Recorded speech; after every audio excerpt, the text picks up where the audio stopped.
Welcome to Unseen Poland. We begin our journey in central Pomerania in Ustka, one of the gems of the Polish coast.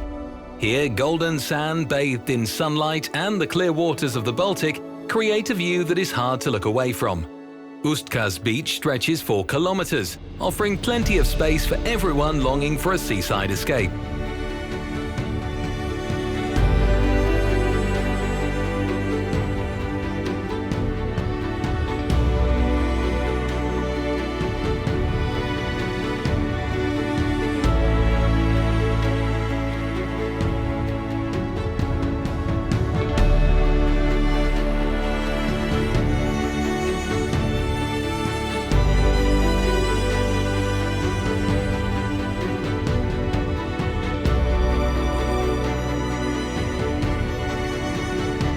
What makes this stretch of coastline so distinctive is its picturesque dune ridge, which forms a natural boundary between the sandy shore and the dense pine forest beyond. As you walk along the beach, the endless expanse of the sea opens up on one side, while on the other, a green wall of trees gives this place its unique charm.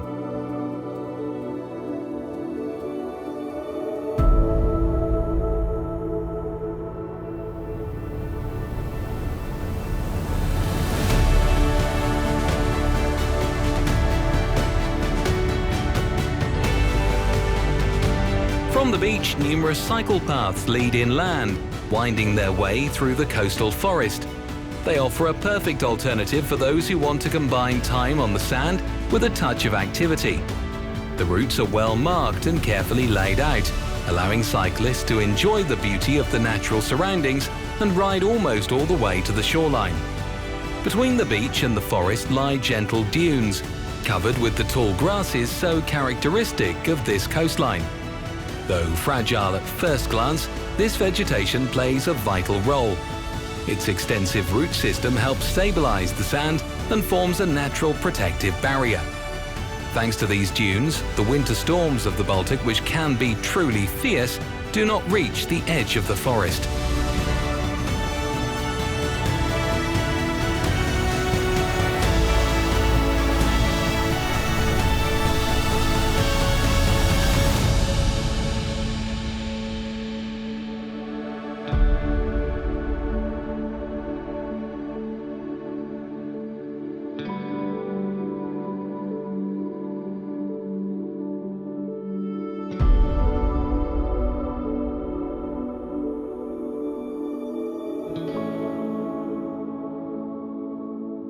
Walking through Ustka's coastal forests, you may occasionally come across concrete remains of former fortifications. These Second World War bunkers have become a permanent part of the local landscape, serving as reminders of the region's turbulent past.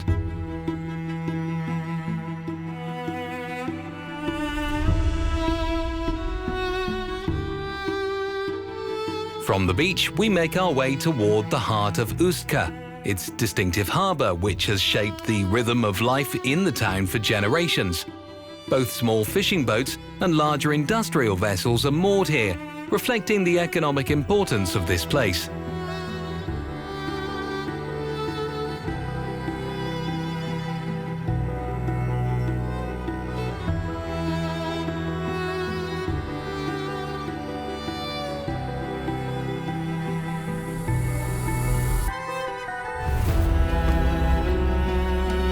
As you walk the waterfront, it is impossible not to notice the old tourist ships tied up at the quay. The area around the harbour has undergone an impressive transformation in recent years. Modern developments, elegant apartment buildings, glass-fronted restaurants and stylish cafes now blend harmoniously with the historic character of the waterfront. This is a place that comes alive at every hour of the day, from the early morning when fishermen return with their catch to late in the evening. Ustka Harbour is a perfect example of how respect for maritime tradition can be combined with a bold vision for the future.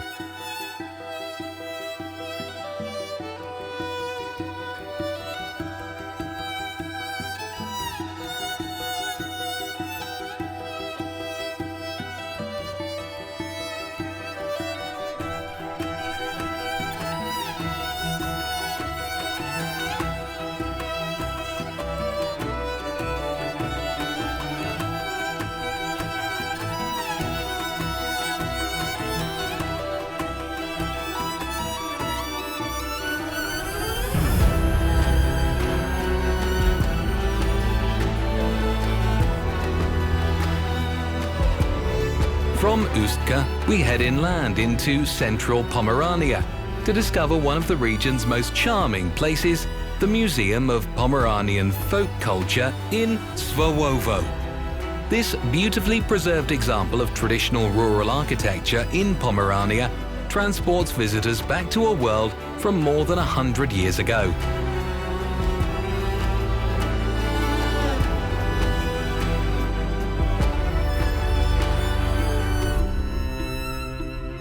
Znajdujemy się na zamkniętym podwórzu czworobocznej zagrody Albrechta numer 8 w Swołowie. Swołowo to jest wieś o bardzo starym pochodzeniu, ma historyczny rodowód. Pierwsze wzmianki pisemne pochodzą z 1240 roku. Wieś, która w takiej formie architektonicznej, w jakiej możemy ją oglądać obecnie, była budowana w połowie XIX wieku, czyli te zamknięte czworoboczne, kilkanaście zamkniętych czworobocznych zagród, przez które wjazd prowadził przez budynek bramny. One były spinane po bokach budynkami inwentarskimi, stodołą i w głębi znajdował się szerokofrontowy dom mieszkalny, wielopokoleniowy. I tak jak powiedziałem, w takiej formie architektonicznej te zagrody powstawały w XIX wieku. Ogólnie ta wieś jest jedną z najpiękniejszych miejscowości w Polsce, z kilkudziesięcioma zabytkowymi obiektami, które do tej pory, w których mieszkają też mieszkańcy. Także jesteśmy muzeum dosyć młodym. Muzeum powstało w 2008 roku. Zaczynało się wszystko od zagrody Albrechta właśnie, w której się znajdujemy i systematycznie ratowaliśmy kolejne obiekty we wsi, czy to budynki gospodarcze, czy domy mieszkalne, czy stodoły. Części z tych budynków nadaliśmy nowe funkcje wystawiennicze, także część turystów jest mocno pozytywnie zazwyczaj zdziwiona, kiedy wchodzi do kolejnej stodoły i widzi, że jest to budynek, który ma w środku nowoczesne wystawy, na których można oglądać filmy, można przeglądać na przykład multimedia, czy odsłuchiwać historii, dawnych pomockich historii, czy też osadników, którzy przybyli na te tereny po zakończeniu II wojny światowej. Wieś Swołowo ma czytelny układ przestrzenny w formie owalnicy. To jest średniowieczny układ, tak zakładano w średniowieczu miejscowości i ta owalnica zachowała się tutaj praktycznie w nienaruszonym stanie. Wjeżdżamy do miejscowości i ja nazywam to takim, można to określić takim dużym rondem, tak? Z wrzecionowatym kształtem, czyli wjedziemy do wsi, możemy ją obejść czy też objechać dookoła i wrócić do tego samego punktu. Po środku miejscowości znajduje się staw, a obok niego pierwotnie stał tylko wybudowany na początku XIX wieku filialny kościół. Muzeum prezentuje na licznych imprezach plenerowych dziedzictwo regionu Pomorza.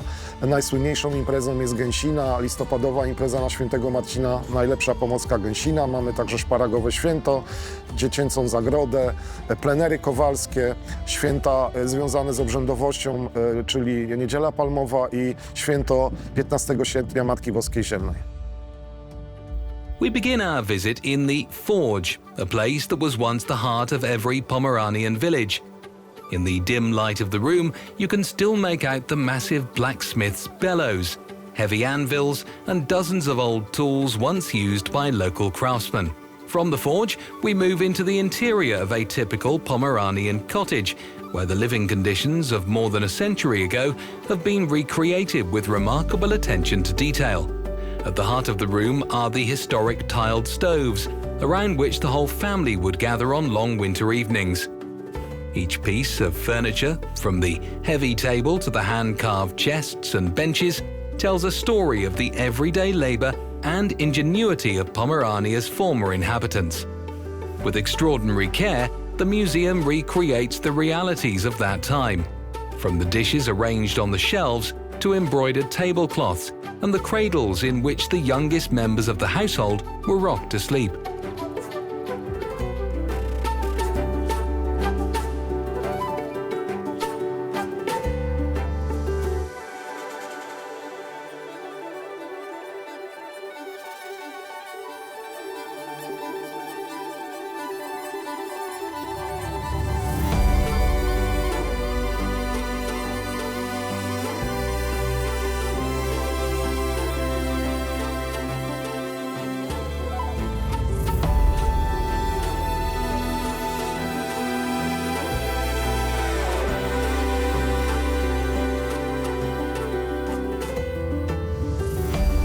We then move into a space devoted to textile work, which for centuries was an inseparable part of life in the Pomeranian countryside.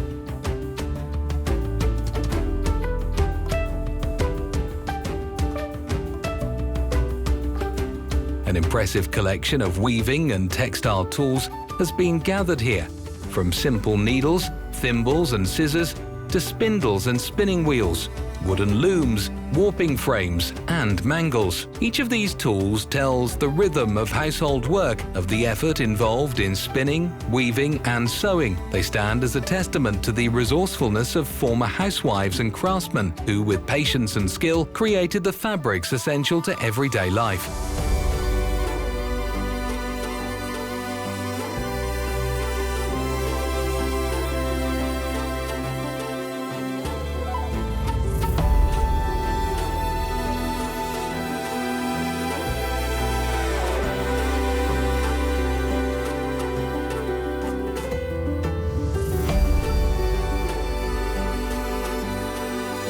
At the end of our visit, we come to a unique exhibition entitled Historia Magistra Vitae Est.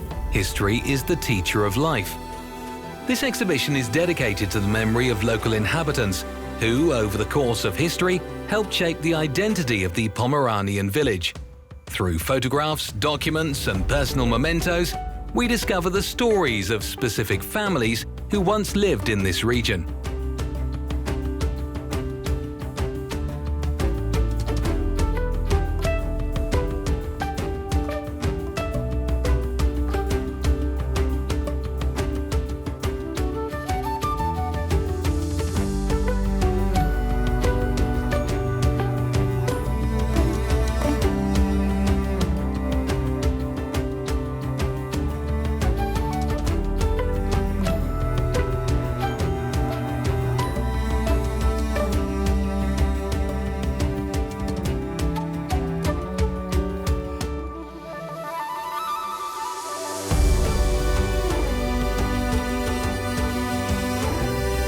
Right next to the historic cottages stands the Creative Initiatives farmstead, a modern space that brings tradition and the present day together in harmonious dialogue.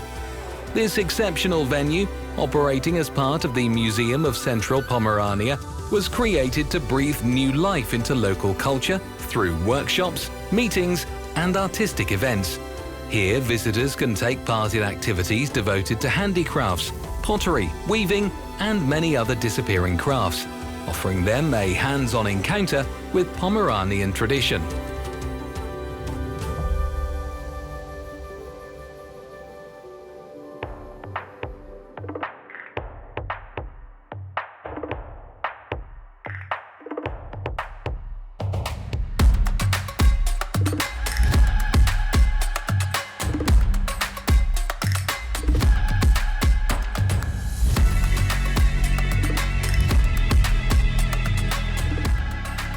Znajdujemy się w Słupsku, w restauracji Dym na wodzie, która się mieści w obiekcie zabytkowym wpisanym do rejestru zabytków. Jest to biuro byłe Karla Westfala, który miał potężną cegielnię w naszym mieście i w tym obiekcie upstrzonym tak detalami pięknymi właśnie z cegły sprzedawał swój wyrób, czyli cegłę.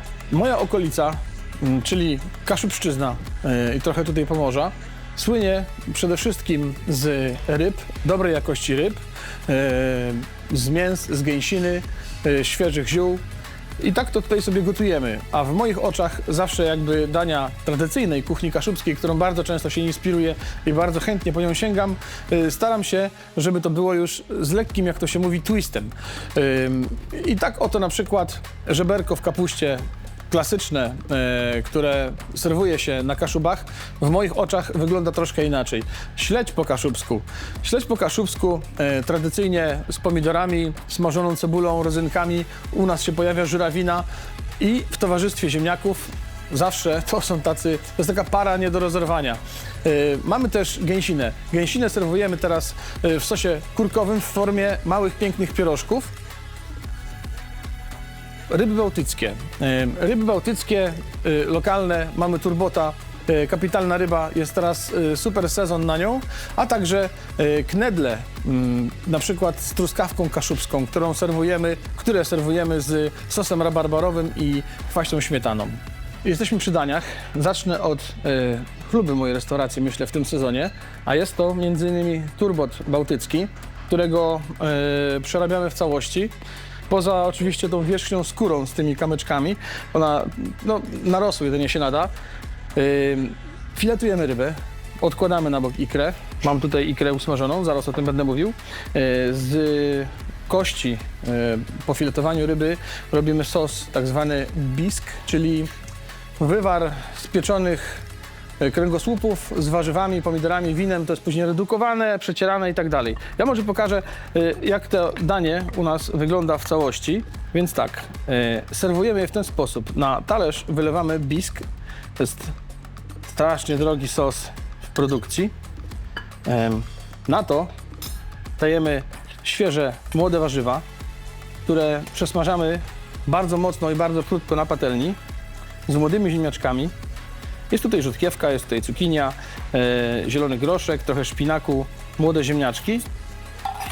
Na to wędruje turbot, filet, który jest smażony na odrobinie oleju, później, żeby tylko kolor dostał koloru, i później jest to patelnia skręcana, dodajemy masło i w tym maśle on sobie lekko dochodzi już na nie jakimś mocnym ogniu. I tutaj coś pięknego, to jest ikra z turbota panierowana w takiej ziołowej panierce.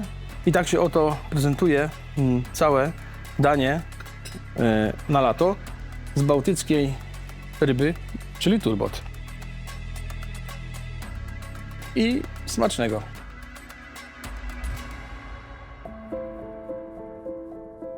Leaving Słupsk behind, we head deeper into central Pomerania, where one of those views awaits us that stays in the memory for a long time.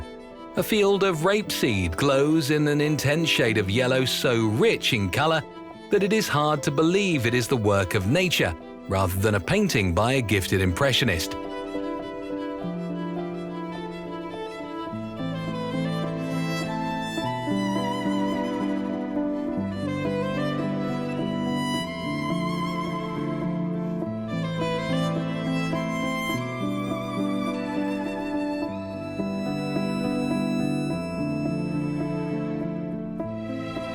Let us stop for a moment and take in the view. Rapeseed in full bloom is one of the most distinctive images of the Polish countryside. Intense, joyful, and utterly uncompromising in its beauty. Heavy with pollen, the flowers sway lazily in the breeze, while the air grows thick with their sweet scent. It is a landscape that needs no filters, no editing, a perfect postcard from the heart of Pomerania.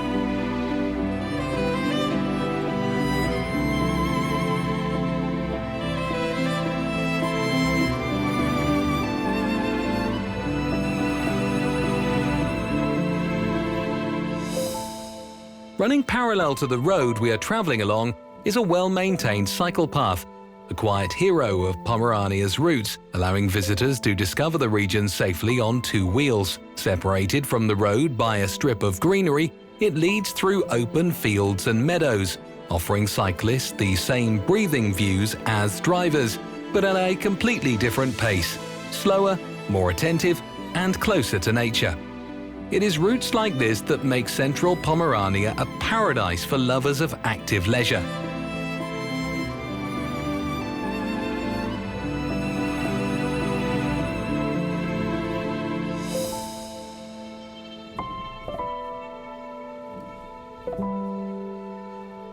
Our journey through central Pomerania began on the golden beaches of Ustka, where the Baltic meets pine forests and concrete wartime bunkers lie hidden among the trees.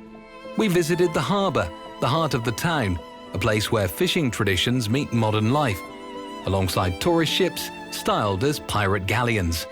In Słupia, we discovered the Museum of Folk Culture, from the sounds of the forge through the warmth of a cottage with tiled stoves to the vibrant colours of folk costumes, as well as the modern Creative Initiatives farmstead. We paused for a moment in Słupsk, the city of Witkatce, and finally immersed ourselves in endless yellow fields of rapeseed. Thank you for joining us in this episode of Unseen Poland. We will see you on our next journey.